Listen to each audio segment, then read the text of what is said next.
Efendim öyle güzel bir yerdeyiz ki arkamızda güzel mi güzel Silifke var.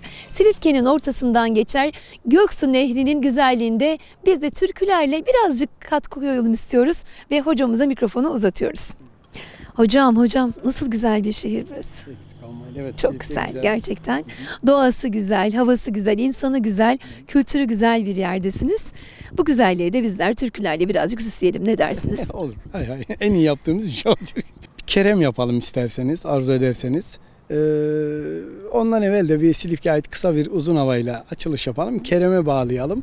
Yani Kerem'in de Silifke'de izleri görülür. Yani buradan geçtiği ve burada bir süre yaşadığını belgelenmiştir. Yani bu zaten biliniyor. Özellikle evet. Silifke'de yaşadığı bir süre. Hikayesi var mı efendim bunun? Yaşadığı. Şimdi efendim Kerem Aslı'ya aşık olur. Aslı'nın babası da dişçi. Efsane bu. Kerem Aslı'yı görme bahanesiyle her gün gidip Aslı'nın babasına bir dişini söktürür. En son ağzında hiç diş kalmayınca Kerem'i görme bahanesiyle en sonunda Aslı'nın babası kabul eder. Der ki onu dörtlüklerle evlendirirler. Araya girerler. Evlendirirler ve sihirli bir gömlek yaptırır.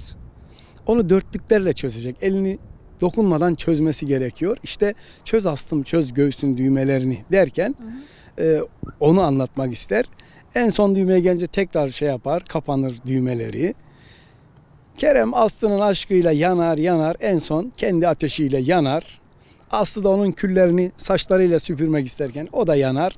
Birbirine kavuşamayan iki aşığın efsanesidir, türküsüdür bu. Evet, atam Gazi Mustafa Kemal atamız da çok severdi bu türküyü, severmiş tabii ki.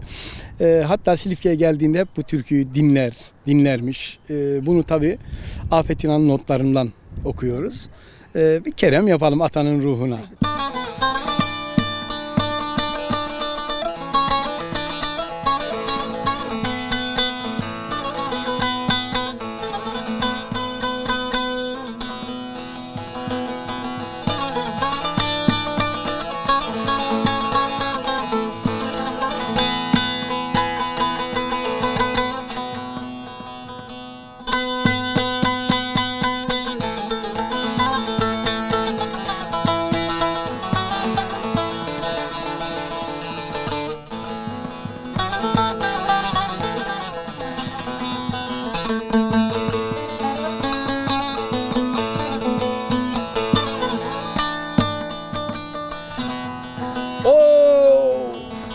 Aman Allah'ım da gurbet ellerinde alma beni canımın oy canım.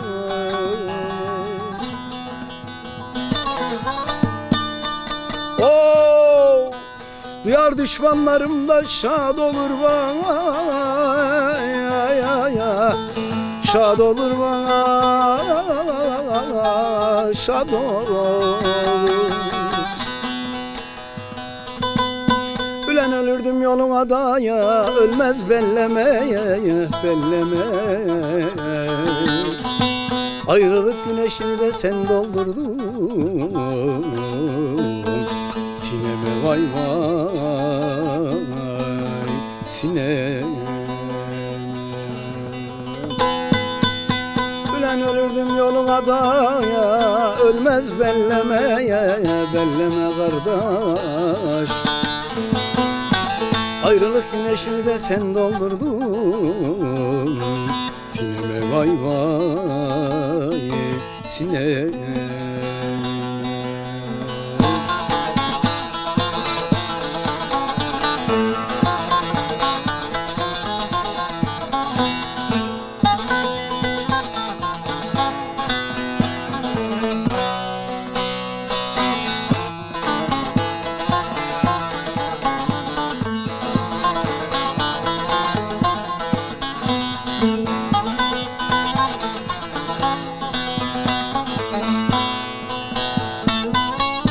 Kerem der ki dağ üstüne dağ olmaz, ak çekenin yüreğinde yar.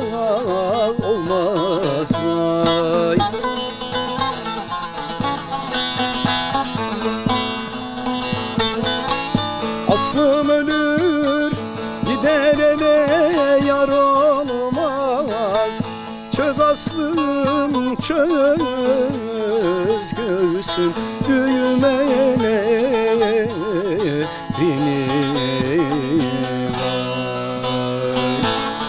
Aslım ölür gider ele yar olmaz vay.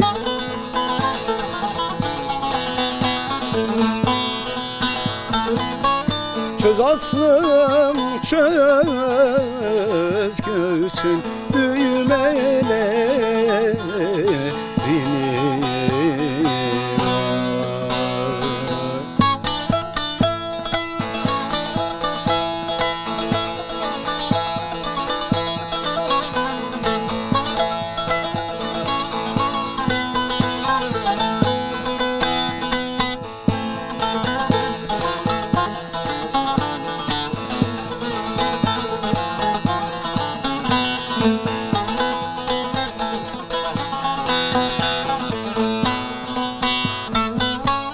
gölgel olur gökbelenin çınarı, elin dolur yiğitlerin hüneri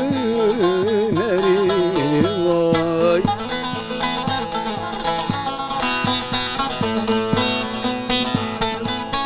Sana derim sana kahveli pınarı, benim aslım sularından içtimi vay.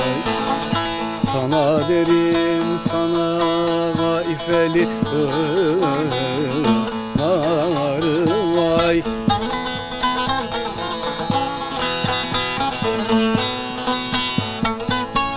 Benim aslım sularından içtimi vay. Anlatmakla bitmeyen 7000 yıllık bir tarihe sahip bir Silifke. 2000 yıl önce atıyorum kurulan bir Silifke Kalesi ve taş köprü, yani Selefkos, Selevkiya eski adıyla taşlık Selevkiya bölgesi. Ama erken Hristiyan döneminin 700 sene başkentliğini yapmış. Ondan sonra birçok medeniyetler görmüş. Yorgun, yaşlı bir Silifke var sizin karşınızda. Yani şu anda gördüğümüz. Ama tarihi ile, doğası ile, kültürü ile her zaman Türkiye'de ve dünyada bir marka olmuş bir şehir. Her tür insanın yaşadığı, kardeşlik içinde, dostluk içinde yaşadığı, gönlü bol, alçak gönüllü, neşeli insanların yaşadığı bir şehrimizdir Silifke. Efendim Konya Aladağlar'dan başlayan ve 450 kilometre devam ettikten sonra Akdeniz'e dökülen bu Silifke'nin sembolü Göksu Irmağımız denize dökülürken geniş, zengin alüvyonlarla kaplı Silifke Ovası'nı, yani Göksu Ovası'nı oluşturuyor. Yılda 4 ürün alınan bu verimli ovayı. Efendim yine göller bölgesi, yüzlerce gölümüz var yine bu ovada ve Türkiye'de önemli bir kuş cenneti, 350 türün yaşadığı bir kuş cenneti bölgemiz var. Yine efendim denizimiz Susanoğlu, yani Atayurt, Atakent, Kızkalesi, Narlıkuyu, Taşucu, Yeşilovacık, Boğsak, Antalya istikametine doğru devam eden çok temiz koylarımız, çok güzel koylarımız, yani henüz bozulmamış doğal yapısı ile koruduğumuz koylarımız var. Her ne kadar Silifke'yi yoğurduyla tanısak da... Ben yoğurda geleceğim gerçi de. Şimdi, neden Silifke yoğurdu? Onu çok merak ediyorum ayrıca. Neden Silifke yoğurdu? Bugün gidiniz büyük şehirlerde en pahalı süt keçi sütüdür. Evet. Ve Silifke'de bolca bulunmaktadır. Yani neden Silifke bir marka oldu? Efendim yörüklüğün başkenti olan Silifke'de haliyle keçi sütü, doğal ortamlarda yayılmış bir keçi, sağılmış bir süt ve yine odun ateşinde, çalı çırpı ateşinde, yani ateşle pişen bir süt ve onunla elde edilmiş bir yoğurt illaki lezzetli olmak zorundadır efendim. Marka olmak zorundadır.